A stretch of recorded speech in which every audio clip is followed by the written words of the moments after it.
新型 NX 納車から4週間、車内からイオンが。それではお聞きください。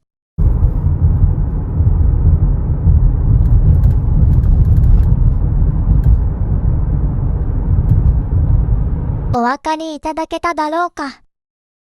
この問題を D にて調査。問題箇所はパノラマルーフ。ルーフガラスからなっているということで、一度支えているネジをすべて外して開放させてから締め直す。